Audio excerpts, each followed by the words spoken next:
Let's get everyone. Oh my goodness, I'm kind of washed out. Sorry. Can everybody hear me?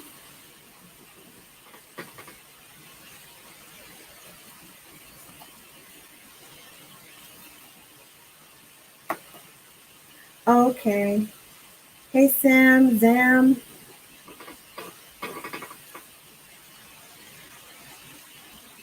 Okay, great. I hope I'm live and that everybody can hear me.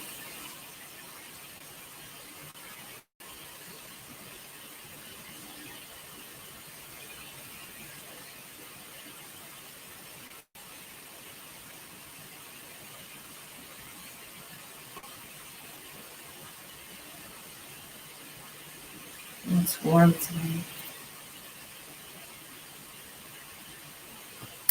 Okay, great. I hope everybody had a good evening. Hey, Chrissy. I'm still a little sleepy from being up so late yesterday. Okay, just be safe. You don't have to text anymore. Just drive safely, Sam. Thank you for coming through. My audio is scratchy. Oh, it could be this fan that I have here. Let me know if I sound a little bit better. I had a fan on.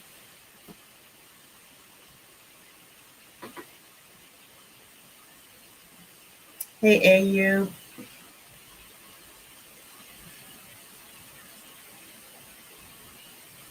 Is the audio a little bit better?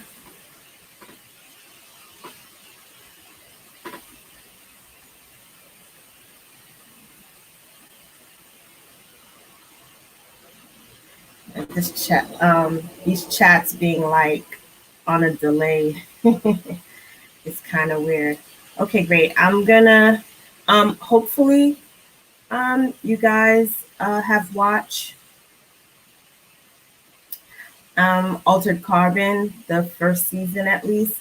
If you haven't, there will be a lot of spoilers. So if you are not interested in any spoilers, this probably is not the video for you. But if you don't care, we can talk about Altered Carbon. Have any of you seen it already?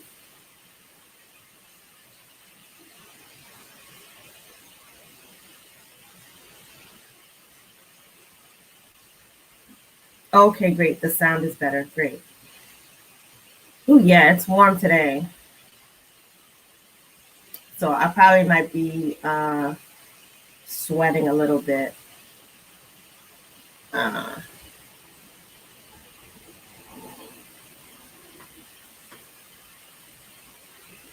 yeah, season one was really good. I did watch the second season. I enjoyed the second season, but I know there's probably some people who probably didn't like it. I don't know why. I think it was still good. I thought it was a great like continuation, and I'm wondering if they'll do a season three. That would be interesting. So let me know.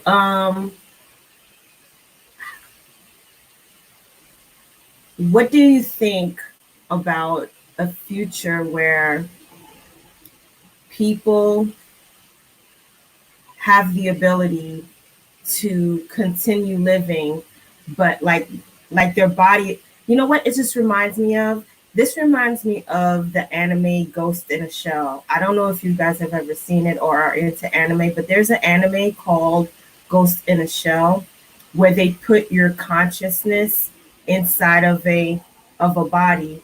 Well, in Altered Carbon, they call it a sleeve, um, uh, but in Ghost in a Shell, it's basically you're given a prosthetic, and the prosthetic, which is the body, you can put your consciousness um, into that. And I was wondering, do you think that's where the future is going with respect to how the human race is going to actually evolve? Hey, House. Yeah, I agree with you, Christy. The season one was the best, and I think it was the best because it was a very I think it was a great concept, and I really liked all of the action. I truly enjoyed the actor who played Takashi, so Takashi Kovacs. So yeah, I and it was new, and I'm into kind of into that sci-fi stuff.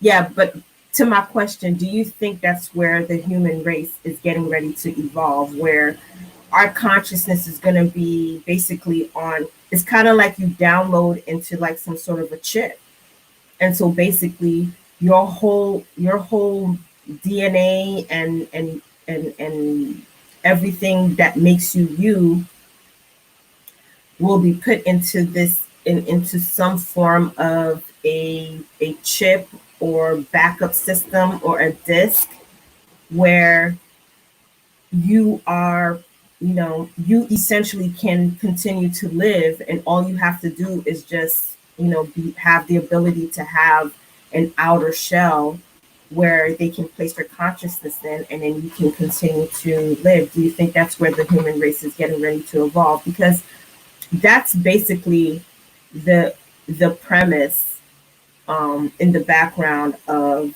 this particular series. Aside from this whole, the first season was about solving a mystery, solving the murder of Mr. Bancroft. But in the back, you get to learn about the whole stack, the whole. Well, you don't learn everything about it, but you find out about stacks and what they are, and how they play a role in the current society.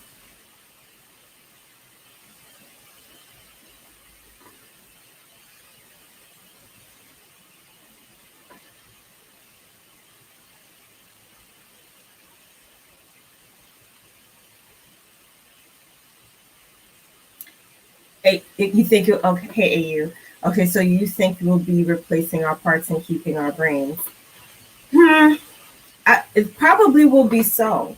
I probably will be so. I don't know. And then there's this whole also. There's also a lot of people who don't believe that we should continue to live on forever, because the whole cycle of life is that you live and then you die. You're not supposed to continue living. There should be you should die. Like the concept of death should continue. That a person shouldn't be allowed to continue to live.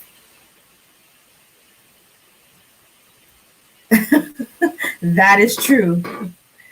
That is true. But we see that play out in this series where you have the what are they called? The metas? Are they called metas? I can't remember. But the people who are affluent, who do have money, who do have access, are able to continue to live forever because they can re-sleeve themselves, right? But then you have the people who live below and who are, I think they're considered crawlers or whatnot. They can only re-sleeve themselves based on whatever it is that they can afford. Like they can't afford to re-sleeve themselves in their original body. Like they can't reproduce or clone their original bodies. So they're stuck having to re-sleeve themselves in bodies that already exist. Hey Renee. It's okay, don't worry. I'm gonna mention a few things, and it probably might spark your memory. But overall, it's basically having a conversation about the whole premise of what altered carbon is, and which is being able to continue living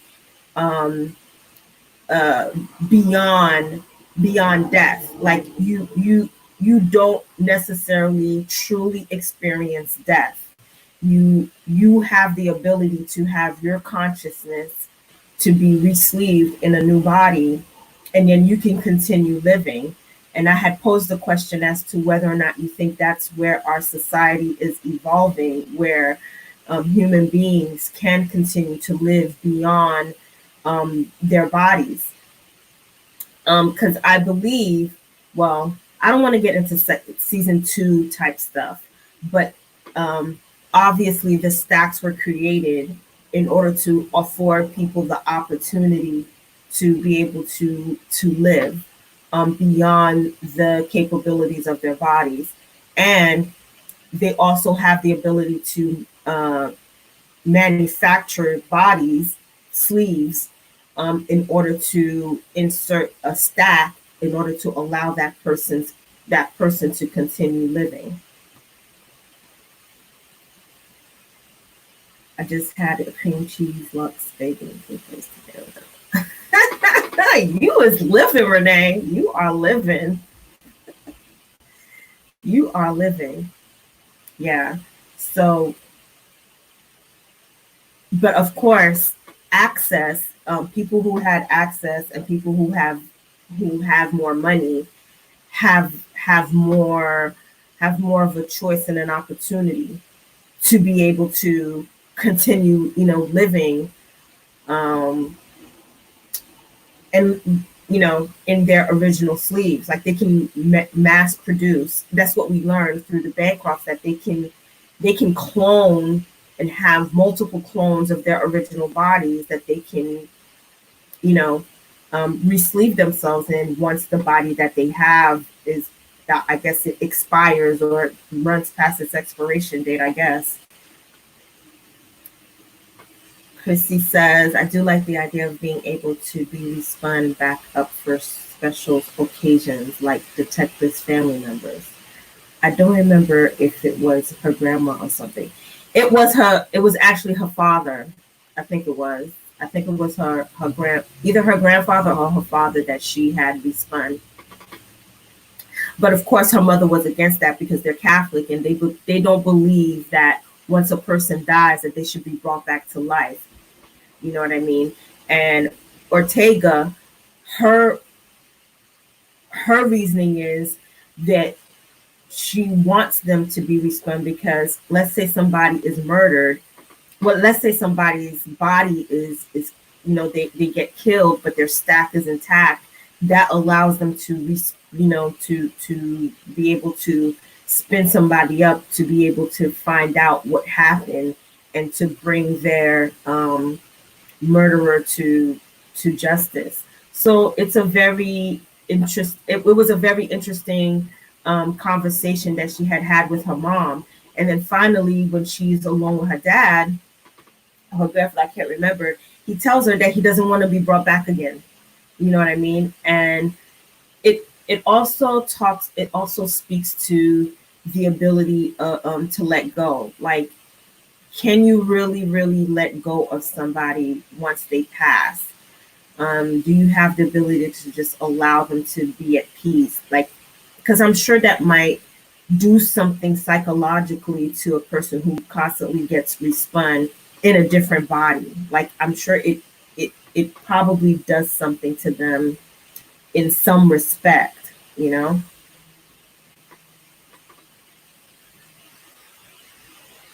Right, AU, right. Westworld did. So, I mean, I think that's like one of those interesting conversations. But again, I guess it's all about perspective, right? So from the perspective of someone who, from a religious perspective, from a right of life perspective, from a perspective of access. Because in the beginning, when Takashi is first brought back, we see this really old woman who obviously was received, come to find out that the old woman is just a small child, and they receive her in the body of an old woman. And because her family did not have the money, you know, they just ended up receiving their child into the body of home because it was free. And apparently the child had died in an accident, and I guess they requested that their child be received in the body of a child, but they didn't do that. They received it in the body of an older woman because it happened, you know, it was, you get what you pay for, basically. You get what you pay for. Oh, thank you for clapping in, Plexi. I appreciate it. So when you first, okay, for those of you who do remember, did you think that Bancroft did you always think that Bancroft killed himself, or did you suspect a member of his family had killed him? Like, did you suspect that he shot himself? Did you suspect that it might have been either his wife or one of his children that killed him? Or did you, what were your thoughts about that? Because me personally,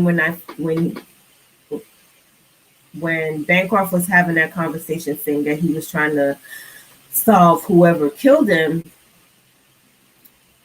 I don't know why, but my thoughts immediately went to either the wife or the son did it. But then after Tekashi catches the daughter who happened to be in her mother's sleeve, who was having, you know, who was in a compromising position, and he tells her, I'm sorry, she tells him that their father, you know, pretty much, if her father dies, they pretty much don't get anything. They'll be penniless if he ever dies. So that immediately put that out of the window. So then I had to start suspecting somebody within their inner circle had did something to him.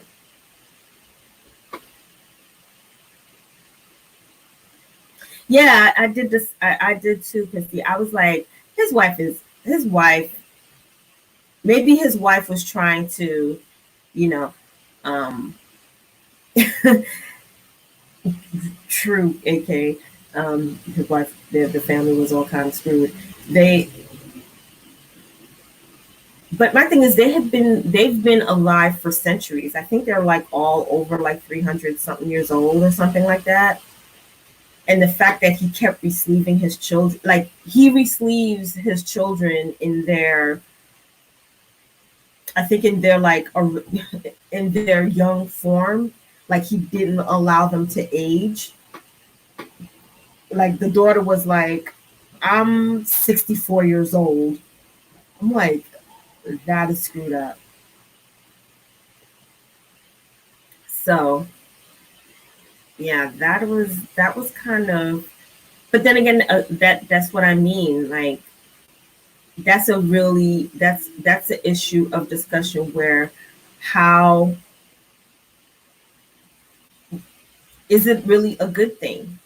Is it really a good thing to live beyond the capacity of your body to continue to function? Most people would say, yeah, I want to live forever. Do you really? What purpose would it serve? But I think, you know, I guess when you have a lot of money, your fear of death, I guess, grows. And so, or it's not, I don't know if it's a fear of death, but you start to have a God complex and feel like you can't die and you shouldn't die because for some reason, you being alive is for the greater good for some reason. And so you start to have some sort of a God complex. I don't know. What are your thoughts about that?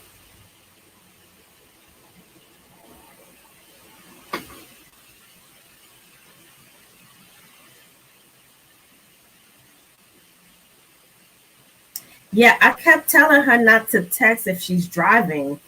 Sam, get off the phone. Just listen.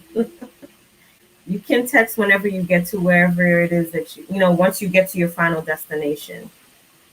It's all good.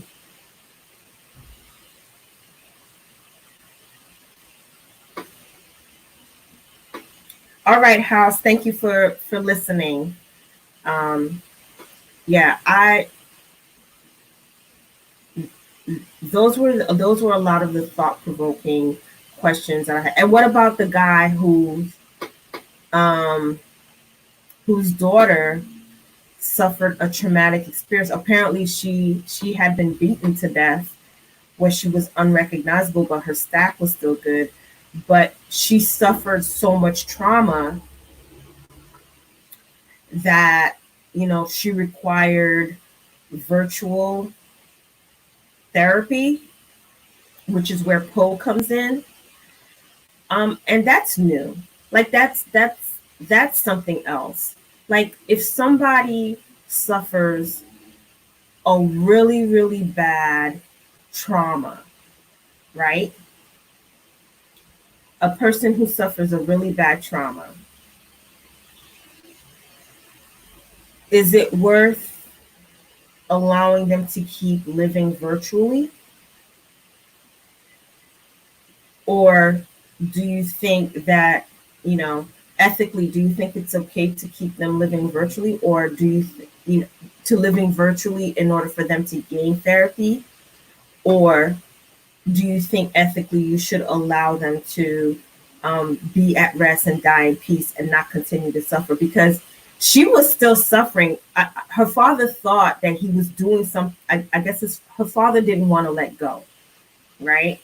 And so this girl was going through endless torture and torment because her father couldn't let her go.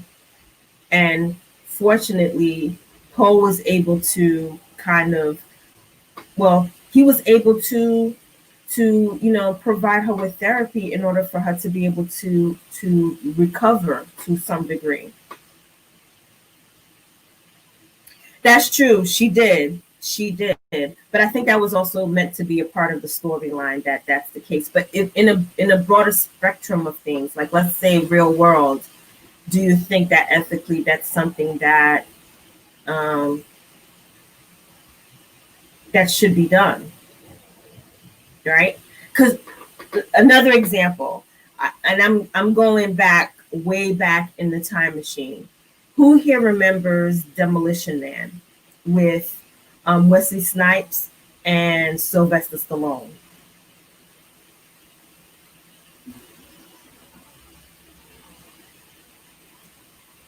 Poe is awesome. Yeah, who remembers that that movie? It's really old. I know it's a really old movie, but I just wanted to touch on a point. I just wanted to touch on a point of that movie, because remember when both Sylvester Stallone and Wesley Snipes were put on ice, they both went through some sort of rehabilitative therapy while they were on ice. Wesley Snipes went through some sort of combat training, and then Sylvester Stallone, his rehabilitation therapy was knitting. Yeah, they both did, both him and Sylvester Stallone. Hey Major, welcome. Put they were both frozen. And so they went through some sort of a therapy before they were brought back. Well, the only reason why they brought Sylvester Stallone back was because Wesley Snipes had been brought back. And so they just went back to see how he was taken down before, and they found old footage to find that it was Sylvester. It's a great movie, Chrissy. You have to go watch it. It's old. It probably might be real cheesy as compared to today's standards of action movies, but I promise you, back in the day, it was bomb. Well, back then when it first came out, it was a good movie. It was a real good movie. As cheesy as it is, probably maybe now. Oh, that's right. He was awake though. Yeah, but he was still going through some sort of a therapy, even though he was frozen. That's how his conscious. He was still aware. That's how they were able to subliminally give him therapy, rehabilitative therapy. I'm telling you, it was good. It was a good. It's a good movie. It's a good movie. You have to watch it. So those are that's along the same line, right?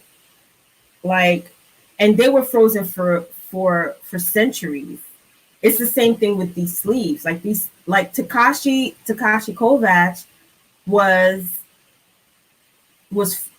frozen. I mean, he was put his stack was, you know, I don't know how to do preserved. I think I probably might be the right word. His stack was preserved for over 250 years by the time he was re-sleeved in Riker's body. It was a great cast. It was a great cast. That was a good movie. Now that I think about it, that was a really good movie.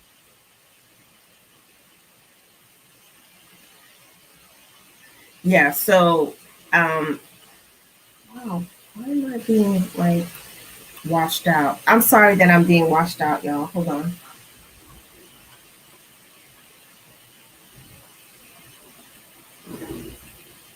Let me see if I do that. Maybe that might be a little bit better. Ooh. I need to turn the fan on a little bit.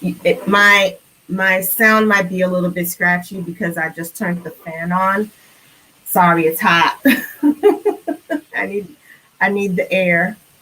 So I apologize if my sound is a little bit scratchy. I just needed a little bit of air. Yeah, Demolition Man.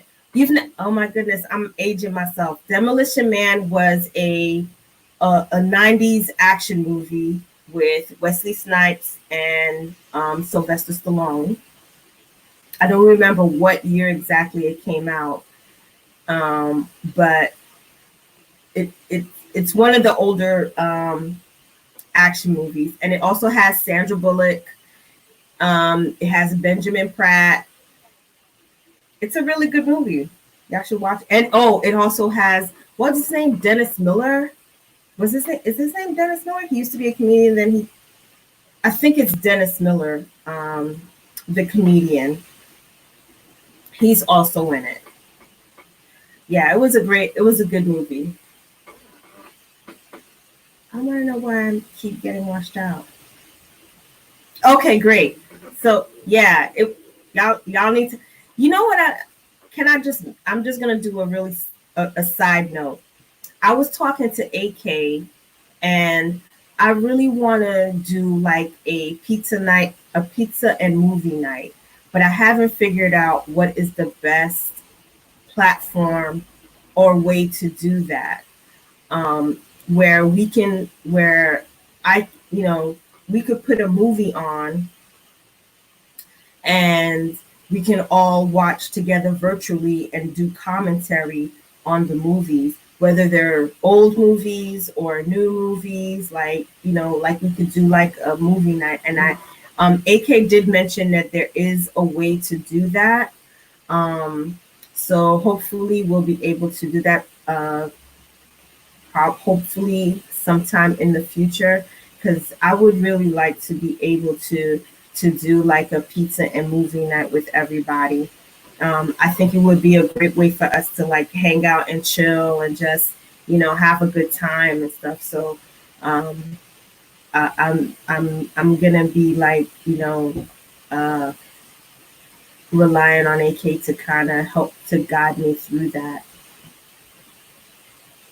Yeah, I want to do that, Plexi, but I don't want I don't want YouTube to like I don't know. I don't want them to like strike me for doing that. Oh, I could do it through Zoom. Can we do that? We could do that through Zoom. You know, I'm not really good with Zoom, but you know what? That is an option. How many people can I? Oh, well, I could do like a Zoom meeting, basically, and or is it like a webinar where you? I don't know. I have to figure that out. Well, that's true, but how many people could I invite to, or how would it be? Do I have to have a certain number of people in order for me to? Is there like a number limit of people that I would have to invite, or can it be open for as many people as possible? Like, is there like a limit? I don't know the answer to that question. I'm, you know, I'll be honest, I'm not very good with technology. Technology is not like my strong suit. Um, yeah, I don't want to use Facebook because I'm not a. I try to stay away from Facebook as much as possible. But you know, I want to investigate the Zoom thing because what I really wanted to start doing, before I go back to talking about altered carbon, is I wanted to, since July is the birth month of Harry Potter. If you're a Harry Potter fan, you would know. I'm sure you know this. I wanted to do like a weekly watch Harry Potter Harry Potter movie like every weekend. Like we can watch like a couple of movies, like a couple of movies and do commentary. What well Slow down, Marceline. What I really wanted to do is I wanted to do like read the books and then read the books through the week, and do a discussion on the books, and then the following day do like watch the movie, and then while watching the movie we can like do like a commentary, and everybody would eat pizza virtually, in their own respective space. Yeah. The cap is 100 for all Zoom plans. Well, I never have 100 people that come and watch me anyway, so I'll never reach 100 people. So that shouldn't be a problem.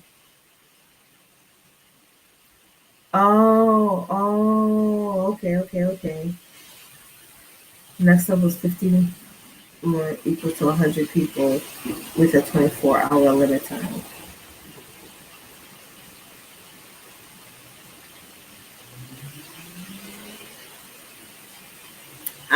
Okay. Well, I mean, I'll have to just research it and see how that works. You know what I mean? I'm sure there's gonna have to be a time limit, and if I don't want it to just be restricted to just the movies, because I want to be able to give time for discussion and talk back, and you know what I mean? How like you talk after the movie and all that other stuff. So I would want to have something that's you know, at least 2.5 to 3 hours.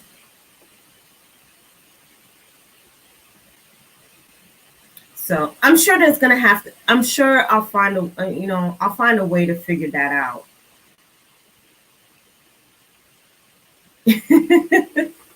Sam is just determined to get on it. Or I wonder how much that would cost. I'm gonna try to know. Hold on a second, y'all.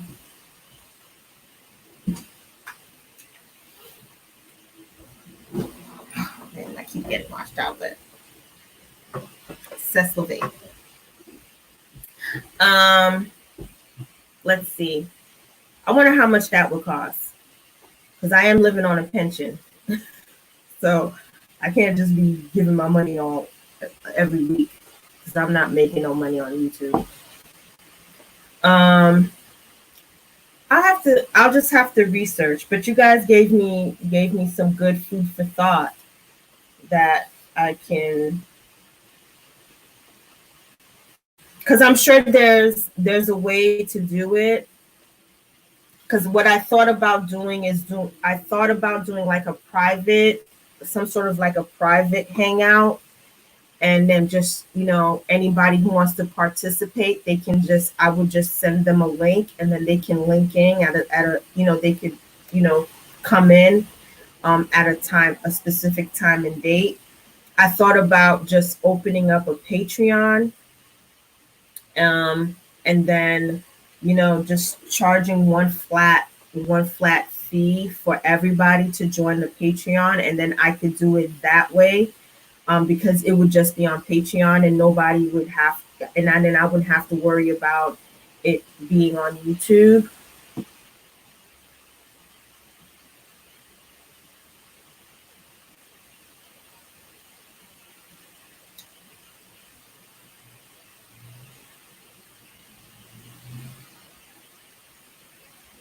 Yeah, I mean, that's what I want to do, and I'm sure that's what I want to do. I'll I'm not, I'll I'm sure I'll find something. Like you guys have given me all the y'all, y'all are more savvy in that regard than I am. So y'all are helping me out with that, because I really hope that we can do that, because I think that I don't know what you guys think, but I think that that would be fun. Or we can binge watch like a Netflix a series or something like that, and eat pizza and drink. Me personally, I will be drinking ginger ale, and you will drink whatever you like. Good grief, what is up?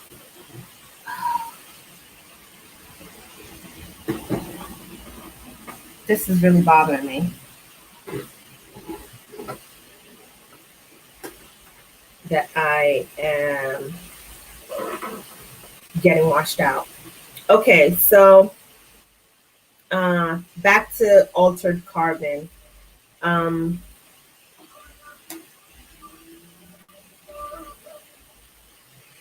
look into hosting a Netflix party. Yeah, I wouldn't mind doing that. Can I do that on Netflix? Netflix allows you to do like a host a Netflix party. If they did, I wasn't aware of that.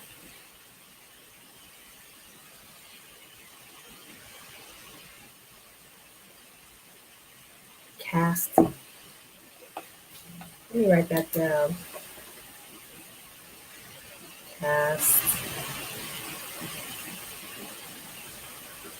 Netflix.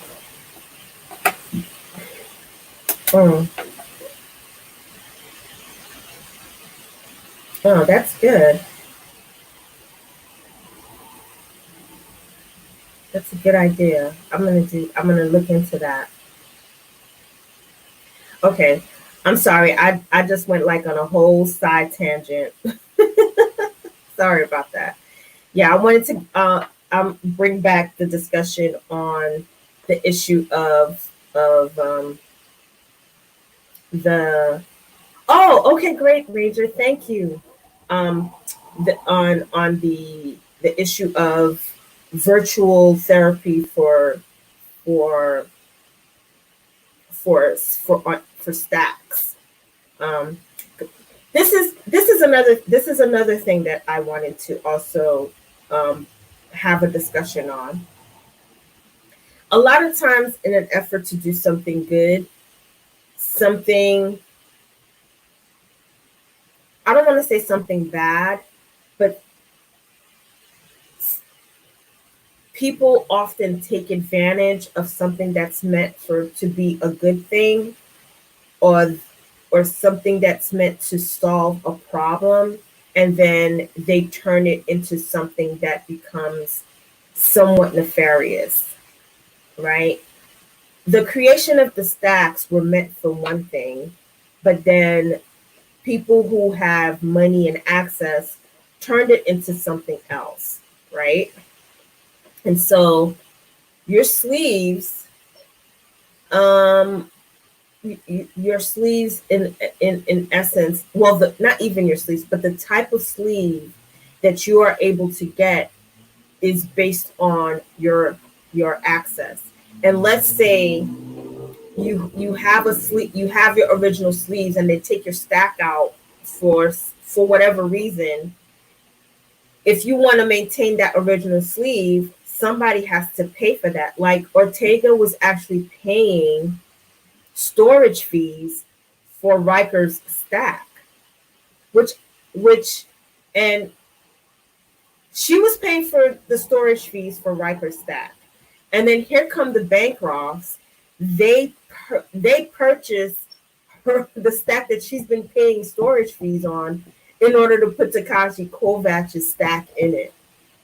I mean, so that means like any regular person, let's say for whatever reason, they want to preserve the sleeve of somebody they know and love, and they are willing to pay for the storage of that sleeve, but yet somebody with more money can come right behind you and purchase that sleeve right from under you.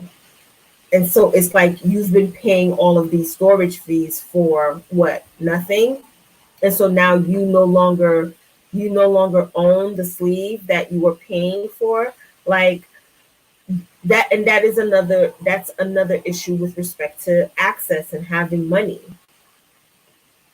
Right? It's like no different than like if you were renting your apartment, you pay your rent on time, and then somebody just comes in and say, "Oh well, I now own this apartment, and yeah, you gotta go." And they just swoop in and move. Like you come home one day and all your stuff is out, and then they just decided to move in. So that's another layer to this whole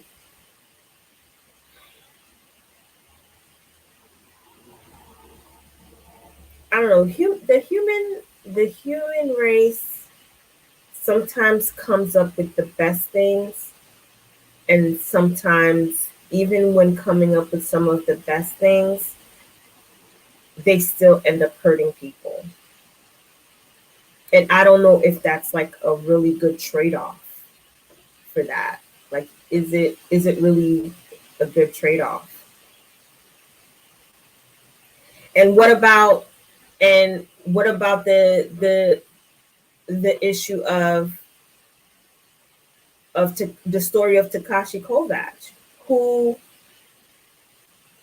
used to work for the Protectorate, and then he meets Faulkner and decides to become an envoy.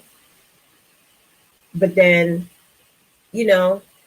she dies.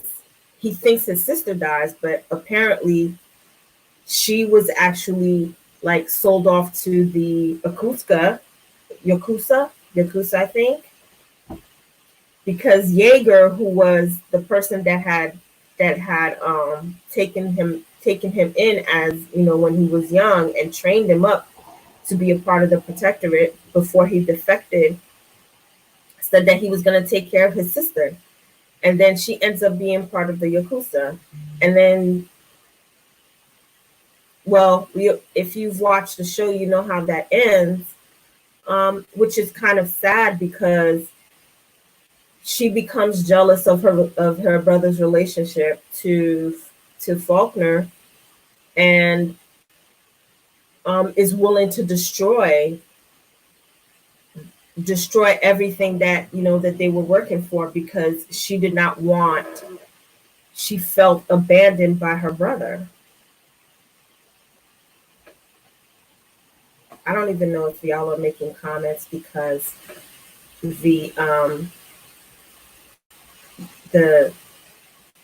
chat is not moving, so I can't tell if y'all are commenting or not, which is kind of like a downside of using this particular streaming thing. I can't see your comments real time. Oh, you know what? Maybe if I go to YouTube. Maybe I can have a better idea if you guys of your comments in real time, because the chat is stuck and I can't tell if y'all are commenting or not.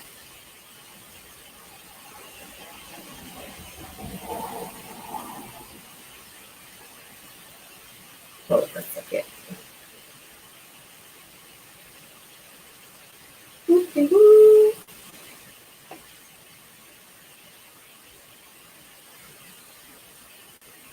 I hope I'm not boring y'all with my like introspect with respect to the ethical reasons, the ethics of doing of resleeving somebody or preserving a person's consciousness and just inserting them into a different body, because that the whole conversation of continuing life, and should we accept death, and should we be allowed to die? Should we just accept death as part of the natural cycle of life, or should we just continue to live if we have the ability to do so? So that is like that is the main thing that I took away from when I watched Altered Carbon, aside from the plot and the action scenes, which I truly enjoyed. All of those action scenes, like it gave, like I loved all of the like that. Ray, I can't remember the actress's name who played Ray, but she is awesome. Like, y'all see her sword skills? Like she did not play.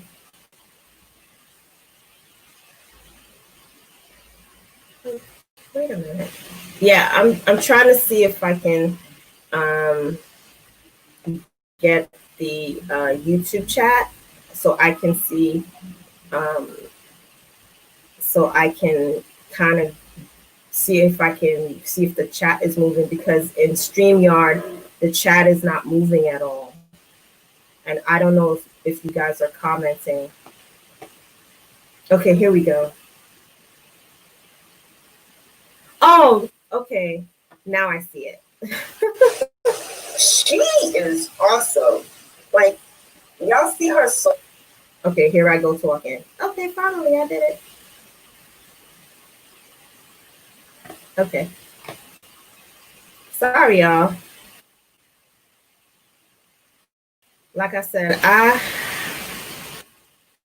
am tech challenged, so bear with me. Bear with me. Okay, I think I got it. It tells you not to use, like when you're using StreamYard, it tells you not to use YouTube because it interferes. But the chat is so slow. Like you're talking and like you're hoping that that people are seeing you, but there's like such a delay of when like if you're making any comments or responses, there's such a delay in the chat and StreamYard that, you know, it feels kind of weird just sitting here waiting for the chat to move to see if you've made a response. Like that is so retarded. I don't know why YouTube did away with Google Hangouts. I have no idea. I think that was like the dumbest move ever, but that's just my own personal opinion. And I won't belabor that. But okay, her name is Dishin Lockman. Ah, yes, that's right, AK. She was. I forgot she was in 100. I forgot about that. Now that you mention it. Yeah, and he also played Renee. He also plays in the Prime show called Hannah. I think the the Hannah show, the series Hannah on Amazon Prime. I think it's based off of the movie Daishen. Okay, yeah, she I yo her she she's good. I really like she's good. She was bad, but she was good. She was bad, but she was good. Yeah, and listen, I need to get his name. I should have been prepared. Y'all will forgive me if I'm not prepared, right? Y'all won't like hold it against me. Yes, it is based on the movie Renee, and it's really good too. Like it's actually really good, and the young lady that they chose to play Hannah, she is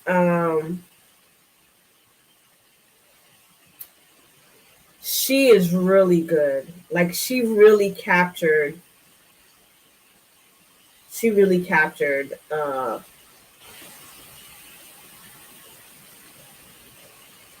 I'm sorry, I can't do it.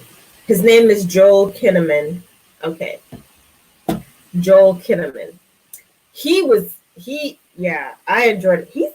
He looks so tall, and I don't know if it was all the I was distracted by all the muscles, or if I was just distracted by I don't know. He was just yeah. Yeah, that they only have this is okay. Side rant, real quick. This is the issue that I have with Amazon Prime. Amazon Prime will do like a Prime original like series, right? Like they'll do an original series or they'll do like a pilot. Like they were doing like a lot of pilots when they first came out, right? And they would ask for feedback on the pilots on and then decide whether or not they were going to make them into series, right? And so they did a lot of that in the beginning when they first was rolling out so that they were going to do original content. And there was like so many good pilots that they had, especially in the sci-fi genre, but they never did anything with them, right? So Hannah happened to be a Prime original. Hannah came out, I think I watched that series like back in 2017. I want to say it was 2017 I watched it. No, that's a lie. It was 2019. It was last year that I watched it. And they only have the one season. And they haven't come out with the second season. It's like they do that. Like they do these series, they only do one season and then they don't do anything with it. Like Expanse, right? Expanse, they got Expanse from Sci-Fi. When they got Expanse, Expanse only had 3 seasons. So they picked up and did season 4. But they haven't done season 5. And there's no indication about when they plan on doing season 5. It's like you take the series but you don't do anything with it. And then you leave things like on cliffhangers. And it's like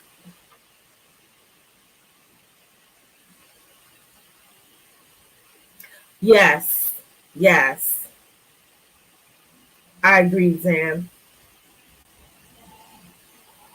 I mean,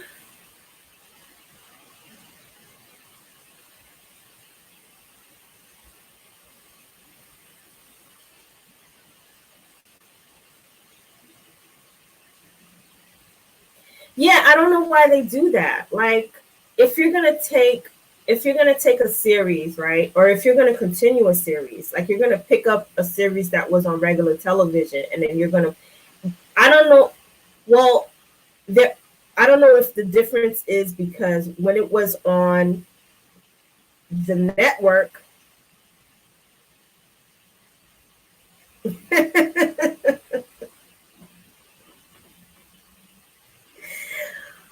Wow. They the you pick up a series from a network, you know you're going to get a following. And the thing is with a lot of these streaming platforms is when they give you the show, they give you the entire season. They don't just give you one episode per week like you would get it on one of the other platforms. Like let's say like HBO, Cinemax, or Showtime, or ABC, or all the other regular networks, where you would get one episode a week. That's not what Netflix or Netflix, now Disney Plus, or Prime does. When they come out with the full season. Hey, Lady D. And so I don't know if it's because they can't film the entire season in. I don't know what the deal is. I have no idea. You have an entire season. I'm sure there's like a filming schedule, and then there's a release of the season where you go and you release the season, right? And you release the episodes. And if you're going to be doing it like in one fell swoop, because the whole premise behind Netflix is you binge watch, right? You have an entire season, you sit down and you binge watch, because you're not doing the one episode a week. It's not like Hulu, right? And it's the same thing on Prime. Like you get an entire season where you get to sit down and you binge, if that's what you choose to do, unless you're somebody who only likes to do one episode a day or something like that, or one episode a week or something, if that's what floats your fancy. And so they pick up these shows and they don't really do anything with it, or because they have to. And I'm sure the reason why you picked up the show is because you already know there was viewership there. You already know that there was some sort of a following, there was a fan base, and you pick it up in order to do the show or continue the show on your particular platform. And then you take it, you don't really do anything with it. And so by the time you come around to doing something with it, probably you lost half of the fan base because you waited so long. That's probably what they did with Sense8, Renee. That's probably what happened. Like you wait so long from the last season, like a year goes by, you already have a fan base and you're just leaving them hanging. And so now what they do is, I guess it becomes, I don't know if it's a filming schedule or they can't get the actors together. I don't know. I don't really understand what goes on behind the scenes, to be fair and to be honest. I'm just saying that I don't understand when you acquire a particular series, how come there's not like a plan in place for when you plan to release the season or when you plan to release episodes?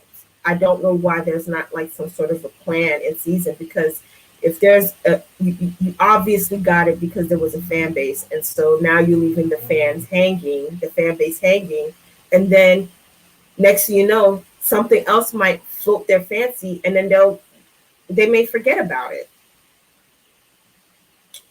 Anyway, that was just a short rant. Sorry about that. Sorry. I'm to pieces and I'm all over the place over this. But overall, I really enjoyed the Altered Carbon season 1. Like, I thought that it was well done. It really gave me a lot to think about. Like, it really made me think about humanity as a whole and the whole ethical question of preserving a person's. It's no different than what you hear a lot about people wanting to be frozen or put into cryostasis, right? I'm sure that's going to be an option for people moving forward, but the people that are going to be the ones that are really going to have the option are the people who can afford it. because I'm sure it's going to be a very expensive process. So it's not really going to be something that everybody can afford to do. Let's say that you're somebody who's sick, or you have some sort of an illness, and you want to freeze yourself because you probably think that in some distant future they'll have some sort of a cure for it, right? Let's say you're somebody who can't afford to do that. You know, that's another ethical question to have to ask. Like, is it something that should be made available to all people, or is it only those that can afford it that can do it? You know, and when that does happen, you know, it's also the same premise with the movie Passengers, right? If you've ever seen I don't know if any of you have seen the movie Passengers with what's his face, Chris Pratt and Jennifer Lawrence, where a whole group of people they go into cryostasis to go into the future. Like, they're supposed to be asleep for, like, not asleep, but they're supposed to be in cryostasis for, I think it's like 100 years or something like that. They're supposed to go into some sort of cryostasis as a way of preserving the human race. And so they take different people from different parts of life, status of life, and they put them into cryostasis, and based on their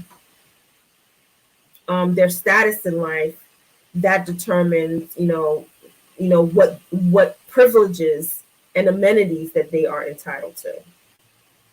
So that's another ethical, that's another thing, right? So that was one of the things that intrigued me about this episode, aside from all of the action, which I truly enjoy because I'm an action junkie myself. But it also raised the question of life and death and privilege. You know what I mean? And the haves and the have-nots. Like, which is something that is real prevalent in our society today as well, right? You have a few people. Me personally, I believe that we live in an oligarchy. They can call it whatever they want, but we do live in a present day oligarchy, even though they don't want to call it that, because you have a very, very minuscule part of the population who control half of this country's wealth. Like, that's insane. And so because they control half of this country's wealth, they get to manipulate, the rules. They get to manipulate laws. They get to manipulate, things that may affect our everyday life if we don't curtail some of that. Like, if we remain complacent and just remain satisfied with where we are and don't really push for change, that may be our lot going into the future. And another thing these kind of shows and movies do, they kind of give you a peek into what the future may look like, and when they show these movies, there's always like a huge disparity between people that have and people that don't have. Like, all the people that don't have, they're like living a slum life, right? And then all the people that have, they're like living high in the sky. It was also the same thing with this movie called Elysium with Matt Damon. Like, I'm bringing up a whole bunch of movies because all of these movies are kind of similar in what they're trying to, this message of those that have access to all of this good stuff. They get better air, they get better quality food, they get better water, they have access to all of the good stuff. And then the people that are on the bottom are the ones that are suffering the most because they're exposed to all the bad air, all the chemicals, they get the illnesses, you know what I mean? Their ability to be able to survive and make, and provide for themselves is based on their ability to have currency or something worth exchanging. And so, and as with all things, there's always some sort of revolution happening in the background that's gonna, you know what I mean, that's trying to level the playing field. So I'm gonna go ahead and wrap up. It's been going for an hour, and I don't want to go for too long. Thank you everybody for coming and hanging out with me and kind of listening to me talk out loud about my thoughts with respect to altered carbon. I hope that it gave you guys some food for thought with respect to the whole concept of having your conscious preserved, and how you can switch your consciousness from one body to another. You know what I mean? Where your body is you're no longer bound by the limits of your physical body, right? You're no longer bound by that anymore. You have the ability to keep going. If your body no longer functions, you can just move into another body. Now, the only caveat to that is you can only move into another body, a body, you know, the body that you want, or a body that you think looks good, if you can afford it. If you can't afford it, you just got to take what they give you. Like, it's like whatever's available is what you get. And in the end, is it worth it? Is it worth it for you to continue in life? Is that the better trade-off for you as a human being? It also brings up the question of life and death. Should death is meant to be the natural process of life. It's part of the life cycle. We live and then we die. And then I personally believe when you die, you enter into a different realm. That's just my own spiritual belief. The fear of death is the fear of that's what the fear of death is fear of the unknown, because you don't know, you have no idea what's waiting for you. You know what I mean? When you stop to exist in this realm, in this reality that we live in, and so I understand that there's a fear that is attached to that. But there's some people who gain a God complex. Why? Because they live a life of abundance, and so they don't want to, they are attached to the material things. But how long but how long should that last? You know what I mean? Is it good to want to live that long, to go on living that for that long of a period of time? If you're a Christian, you would and you read the Bible. When God first created man, he didn't create them to have a short lifespan. It's because of man, man's inherent habit of destroying themselves. You know what I mean? That led to a shorter lifespan. We do too much to ourselves. We do the most. We do the most. And so a lot of our lifespans had been shortened. But now, in this particular century, we're seeing that, more people are living a lot longer. People are living into, to be 100. People are living to live past the age of 100. You know what I mean? My grandmother, when she passed away, she was like 99 years old. So a lot of people are living longer lives. And so if you have the ability to move your consciousness, like you can get your consciousness downloaded into some sort of a device, or uploaded into some sort of a cloud, with the ability to be able to have a new outer shell, a new body, is that worth it to you, or is that something that you think that should be an option for everybody to have, or only the select few that can afford it? I'm sure that's going to be like that's going to be a debate that's going to happen.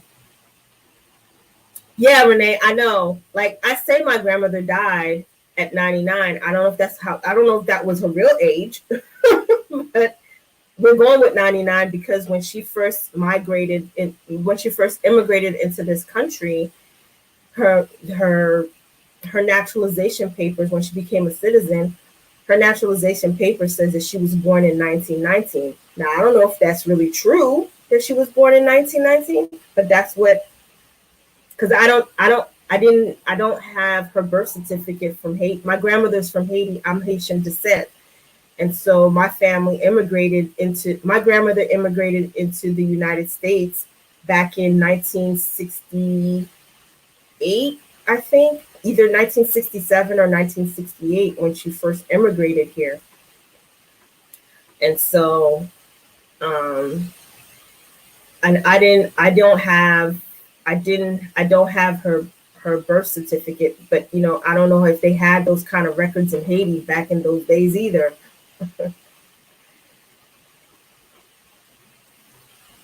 Wow, that is awesome.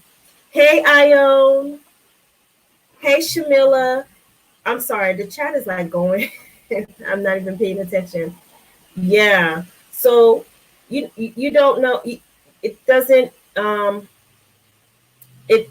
you never know about those records. Are they accurate? You know what I mean? Especially if you're a Black person, you don't know how accurate those records are. So you just have to go by what it is that as close enough as what you have.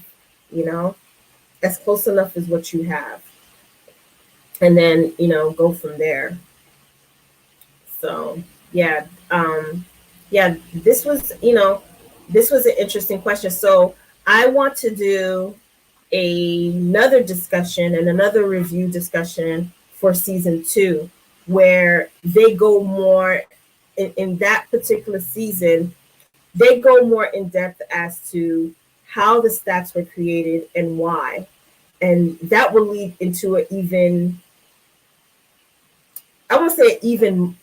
more bigger debate, but it'll lead into a different debate as to is that something? Is the creation of that technology worth the price in the end? That's the discussion I would like that I think it should lead. I would like to lead it into, because and the of course we can talk about the acting and the and how the story progressed. Yeah, I agree. I enjoyed season 2. Season 1 and season 2 were both good. They stand on their own merit. Now I think I dig season 1 more because of how raw it was, and it was new, and I don't know. Like I said, I'm also an action junkie, so there was a lot more action, and there was a lot more fighting, and a lot more of that happening in season 1. Season 2 takes more of a how should I say it, or what is the best way to say it? Because I'm having a hard time expressing my thoughts. Season 2 takes a more inward look to the whole premise of the stacks, and you get to know more about Faulkner and who she is and what drives her. You get to know that, and you get to know more about the elders, because you don't really you hear about it in the first season, who the elders are. You get to find out who this Faulkner person is, because she was the leader of a rebellion who apparently ended up dying. And so that part of it doesn't really get resolved in the first season. So season 2 goes more into the backstory of who Faulkner is, what the background is for the Stacks, and how it played into a bigger role, into why Faulkner decided to become a revolutionary, how Takashi Kovacs ends up aligning with her. Thank you, Mac. Yes, introspective. Thank you so much. See, that's why I love the chat. Y'all get me. I mean, my problem is, and if I could be a little bit transparent, my problem is my brain works faster than than my ability to speak, if that makes sense. I don't know if that makes sense, but that's the only way that I know how to express why I have all of these like brain delays. Like my thoughts are like so far ahead, and I'm trying to get it out, with my words, that I just freeze and I can't think of what to say because my brain is already like 10 miles ahead of me.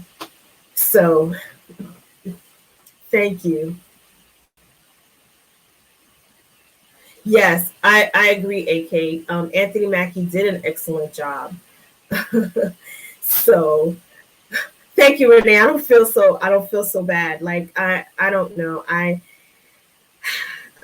I've tried. That's why you always see me tell myself to slow down, because I do that all the time. Maybe too much shell shock. I just I don't have the ability to speak. Sometimes I feel like I don't speak coherently, like I don't make sense when I'm talking, because I'm like, my brain is just is going too fast for it to connect to my mouth to be able to speak my thoughts in a way that makes sense, at least when it comes out. So yeah, so I'm really glad that you guys took the time to come and hang out with me and listen to me ramble on. Next week, we're going to go into Expanse Season 2. That's what we'll be talking about next week. I also have a live stream. Wait a minute. I also have a live stream coming up this week where we're going to have a discussion about the Lannister brothers, which is not Jaime and Tyrion. We're going to be talking about Tywin, Kevin, Tigget, and Jerian. I think that's how you say it. We're going to have a discussion about those brothers, basically talking, going into a little bit of a background about who they are, how they relate to each other, and what role do they play in the story, you know what I mean, as it is current day, and how does that affect those that they left, those that they interact with and those that they've left behind. So what role, how do they fit into the bigger narrative of the story? So we're going to be doing the Lannisters, then we're going to be doing Expanse, and then we will be doing a ginger ale chat. Hold on, let me look at my calendar when I have that scheduled. A ginger ale chat will be coming June 20th. June 20th. So we'll be doing another ginger ale chat on June 20th. Because I'm trying to try to have like a schedule, trying to have a schedule of uploads, and I don't want to keep doing the same thing over and over and over again. So I'm trying to have a little bit of variety, and I hope everybody Appreciate that. And if there are any shows or anything that you guys want to have a discussion about, please leave them in the comments. I am open to have discussions about any shows, because I'm getting into a lot of different things. So The Expanse was the last thing that I just got into, and I have geared up to watch. What's the next show that I have geared up to watch? Oh, I have to go into Netflix to look. So, yep. June 20th is the next Ginger Ale Chat. Next week we're gonna be doing Lannisters, and we're gonna do season 2 of The Expanse. And I may do Ragnarok. Yeah, of course. We can do Ragnarok. We can do Ragnarok. I'll put that on my list. I need to go watch that.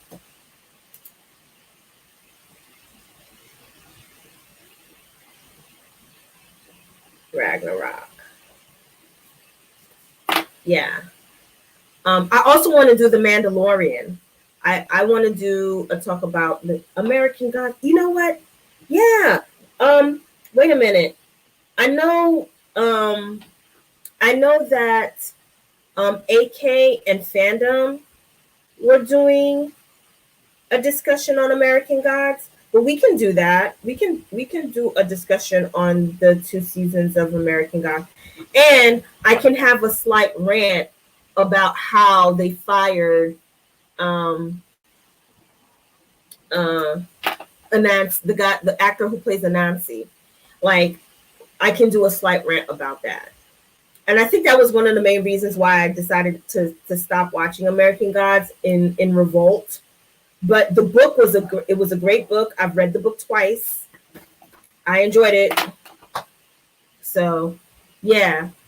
I want to do a discussion about The Mandalorian. That's another thing that I want to talk about. So I'm going to get on the Ragnarok so we can put that in the schedule of things to talk about. And I'm going to just have, and I want to start having people come in and have these discussions with me, so I'm not doing them by myself, to kind of give y'all a little bit more variety, so you're not just looking at my face all the time. So, yeah. So look for those things in the future, and I really do want appreciate your feedback. Just if you're watching this on replay, please leave in the comments some shows that you are interested in, or some shows that you would like to do like a discussion on. And if I haven't seen the show, I'll make sure to put it on my list of things to binge to watch. So that we can get this popping. And then the next thing I definitely want to get into is want to figure out is for us to do this pizza and movie night, so that we can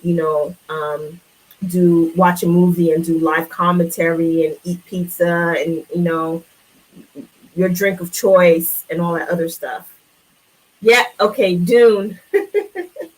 Everybody's on that Dune tip. Wait a minute. They still haven't, they just cast Dune, right? They already filmed it? Or we could do like we can do a book discussion, because I think Quinn already has like a playlist on Dune, and Comic Book Girl 19, Danica, she also has a Dune series also. So I mean, it's not to say that I can't do one myself, but yeah.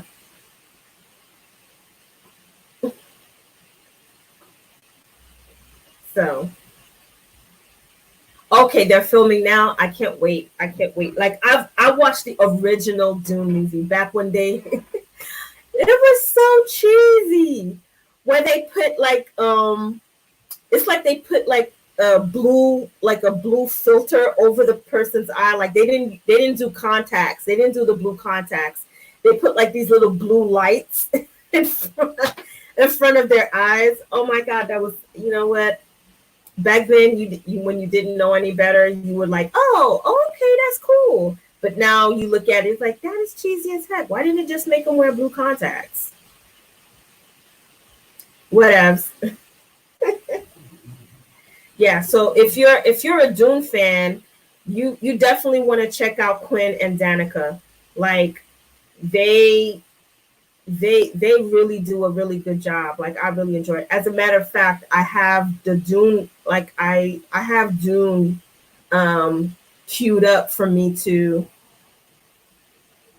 I have that queued up in order for me to, like, part of my reading list. Like I try to read like at least one chapter from different books to kind of, it's that's a really slow process, but that's what keeps me engaged in reading. So yeah. So I'm really excited for this new reboot. I'm really excited for this new reboot for Dune. It's like one of those quintessential. And hopefully this new updated version does it justice. It does it like the true justice that it deserves.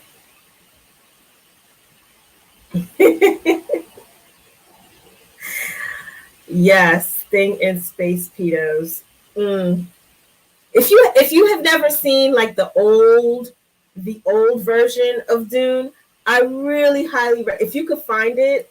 I don't know if you can find it anywhere, but if you can find like the old original movie version of Dune, I think it was a series actually. I can't remember which one. It was a long time ago when I first saw it. It was like, I want to say it was like late 80s, early 90s. I can't remember.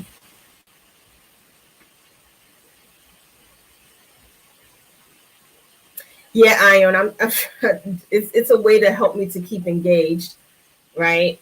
It's not working. Yeah. So I'm gonna go ahead and wrap. Like this is the longest wrap up ever. I don't know why I take like 10 years to end videos. Like I need to work on that. Do better, Marceline. It was a 1984. Okay. What? Renee, you are the MVP. You are the real MVP. Okay, everybody. I hope everybody has a good evening. I don't know. We'll see each other in the chats if anybody is streaming later on. I will definitely catch up with y'all in the chats later on tonight. I hope everybody enjoys their Saturday afternoon. Thank you for spending a part of it with me, um, and talking about this show. Um, what else is there? I don't think I've got anything else. So take it easy. Oh, I think Radio Restaurants is getting ready to do their live stream. So if y'all wanna check that out, I highly recommend it. I'm usually listening in on their live streams. I don't really comment, but I always listen in on their live streams. So maybe you might want to check out Radio Westeros's, because they're doing like a video series they're doing live stream based on their Winds of Winter primer series that they're doing. Like they're dropping videos, so they're doing live streams. I can't remember who they're doing who the topic of their live stream is today. I want to say it's Brand. I'm not sure, but just check out Radio Westeros. I think they're going to be starting like around 5. I think this one they usually do their live streams at 5 p.m. And I don't know if anybody is streaming later on this evening. So if anybody's streaming later on this evening, I'm sure it'll pop up on my notifications, or I'm sure my boy OTDA will let me know. We'll send out a raven to let me know that somebody's streaming later on. And then I will catch up with y'all in the chat. So have a great, please be sure to check out the links in the description box. I also have a link for Abby's husband. I didn't realize that he was a staff sergeant in the United States Marine Corps, so he's a fellow brother, a fellow comrade. Semper Fi. I'm sorry for your loss, Abby. If you can, please donate. he was a vet, you know, he he's a fallen brother. He's a fallen brother. And so I'm not gonna stay too long because I don't want to get emotional over it. So if you can, please show some love. I also have T Baby's brother's link, GoFundMe link. He his business was looted and destroyed in this protest, which was very unfortunate. If you can, um, please support. And if you cannot support financially, copy the link and share it. You know what I mean? Just share it. Whatever you can do, whatever small thing you can do, just do that.